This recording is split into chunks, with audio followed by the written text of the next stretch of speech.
Let me tell you what every rent versus buy video gets wrong. The homeownership side pulls up a chart showing what a house bought in 1995 is worth today and says, see, proof. The renting side talks about freedom and flexibility and acts like that has no financial cost. And then both sides declare victory and move on. Neither side ran the full numbers, not even close. We built a complete 30-year model. Two guys, same salary, same city, same savings on day one, and we tracked every single dollar. Mortgage interest, closing costs, property taxes, maintenance bills, and what actually happens when the renter takes every dollar he saves each month and puts it in the market, every month for 30 years. No cherry picking, no skipping the ugly parts. And here's what we found. There is no universal winner, but there is a very clear winner for your specific situation. And almost nobody figures out which one that is before they make the biggest financial decision of their life. In this video, you are going to learn the actual break-even points on buying versus renting. You are going to learn why throwing money away on rent is more misleading than it is math. And you are going to learn exactly which situation makes buying the clear winner and which one makes renting the smarter play. Let's get into it. Every first-time buyer believes the moment they sign at closing. They believe they are ahead. They just bought something. They own something. That feels like progress. And compared to renting, it feels like winning. The real estate industry spends an enormous amount of energy making sure it feels exactly that way. But here's the truth. The moment you close on that house, you are behind. Not by a little, by a lot. And you will not break even for years. Let's run the actual numbers. You're buying a $350,000 home. You put 20% down, that is $70,000 out of your savings. Most people stop there. That is the number they plan around. That is the number they save toward for years. But that is not your real day one cost. Closing costs on a $350,000 home run between 2% and 5% of the purchase price. We're talking lender fees, title insurance, attorney fees, prepaid property taxes, homeowners insurance deposits, and escrow setup. Add it up and you're looking at another $7,000 to $17,000 on top of that $70,000 down payment. Your real day one cost is somewhere between $77,000 and $88,000, and you have not made a single mortgage payment yet. Now look at what month one actually looks like. Your 30-year mortgage at 7% on a $280,000 loan, that's the $350,000 price minus your $70,000 down, gives you a principal and interest payment of $1,863 per month. Here's where it gets uncomfortable. In month one, $1,633 of that $1,863 goes straight to the lender as interest. Only $230 of your payment actually reduces what you owe. That is not a rounding error. That is how amortization works. In the early years of a mortgage, you're mostly paying interest. The equity builds slowly at first, then accelerates later. Now add property taxes, add homeowners insurance, add a maintenance reserve, because something will break, and the rule of thumb is 1% of home value per year, which on a $350,000 home is $3,500 annually, or roughly $292 per month. Add it all up, your real monthly housing cost is closer to $2,600 to $2,700. Meanwhile, your equivalent renter across town is paying $2,000 a month.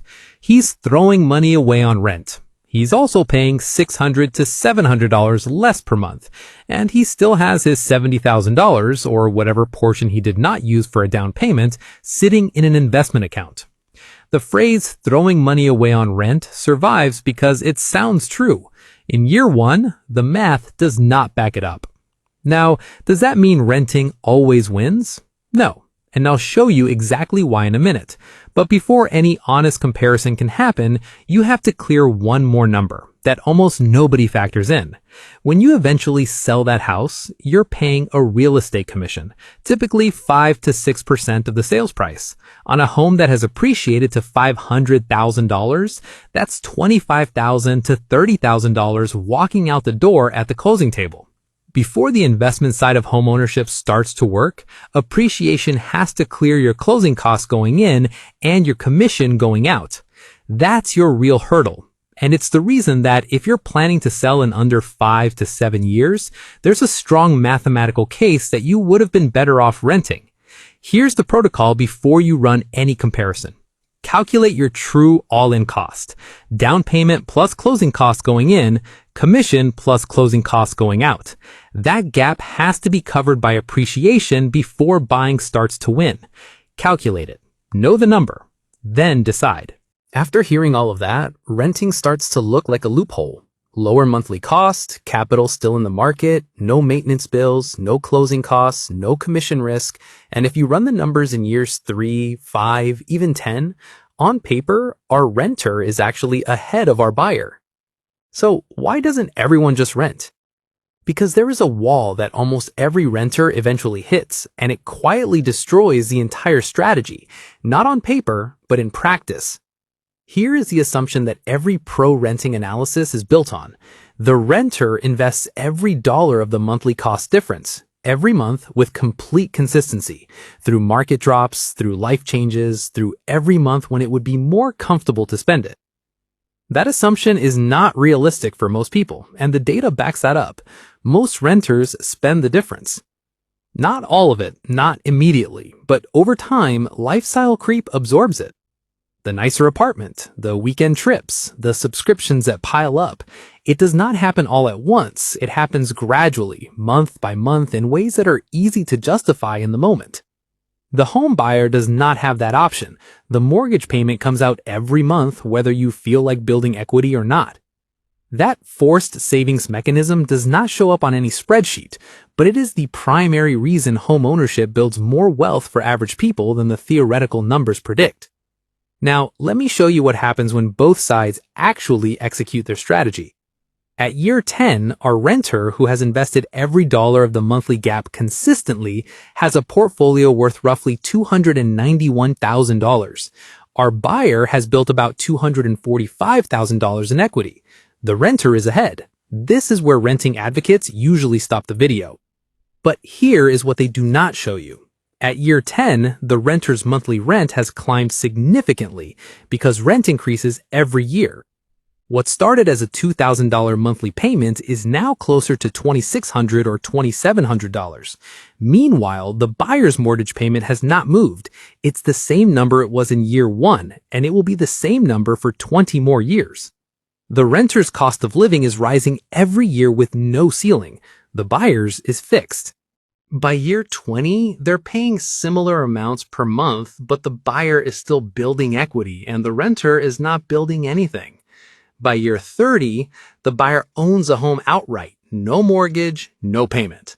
The home is worth somewhere between $850,000 and $950,000, and their monthly housing cost drops to property taxes, insurance, and maintenance, roughly $900 to $1,100 a month. The renter at year 30, they're paying somewhere between $4,700 and $5,000 a month, with no asset underneath them, no endpoint in sight, and no floor under their cost of living. That is the wall. And most people do not see it coming because they're only looking at the first 10 years. Here's what this means practically. If you're going to rent and invest, it cannot be a casual intention. It cannot be a plan you revisit when it's convenient.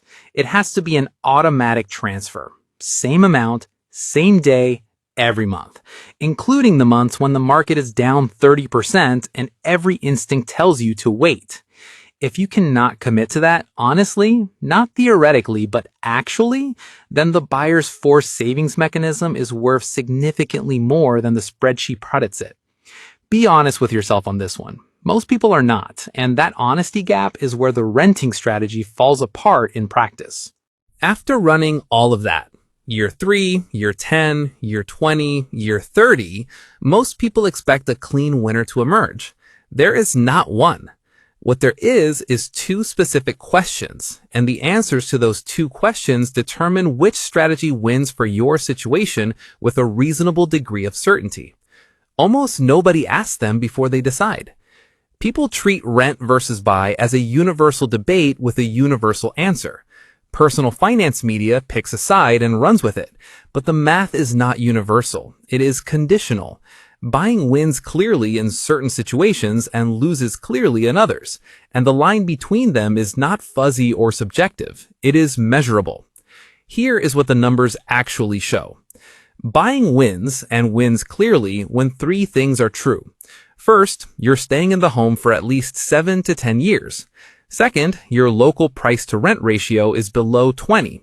Third, what you would pay in rent is already close to what the total mortgage payment would cost. When all three of those conditions line up, buying is almost always the better financial move. Renting wins, and wins clearly when the opposite is true. If there's a real chance you're moving in 3 to 5 years, the transaction costs alone are enough to eliminate most of the appreciation benefit. If your local price-to-rent ratio is above 25, you're in a market where homes are priced high relative to the rent you would pay, which means renting is extracting more value per dollar. And if you're in a career phase where moving for the right opportunity could meaningfully change your income trajectory, the flexibility of renting has real financial value that does not show up in the housing numbers, but absolutely shows up in your lifetime earnings. Now, the price-to-rent ratio. This is the single most useful number in this entire debate, and most buyers have never calculated it or even heard of it. Here's how it works. Take the purchase price of a home. Divide it by the annual rent for a comparable property in the same area. The number you get is the price-to-rent ratio. Example, a home costs $400,000. A comparable rental in the same neighborhood goes for $2,000 a month. That's $24,000 per year. Divide 400,000 by 24,000 and you get a ratio of roughly 16.7. That's below 20. In that market, buying typically makes more financial sense than renting, assuming you're staying long enough. Now take a different city. Same $2,000 monthly rent, but the purchase price for a comparable home is $650,000. Divide $650,000 by 24,000 and you get a ratio of 27. That's above 25. In that market, renting is likely the stronger financial move unless you have very specific reasons to buy. This ratio does not require a spreadsheet. You can calculate it in about 90 seconds. It will tell you more about your local rent versus buy math than almost any other single metric. So here are the two questions. Write them down. Question 1. How long are you actually planning to stay? Not how long you hope to stay, not the optimistic version. How long would you genuinely bet money on?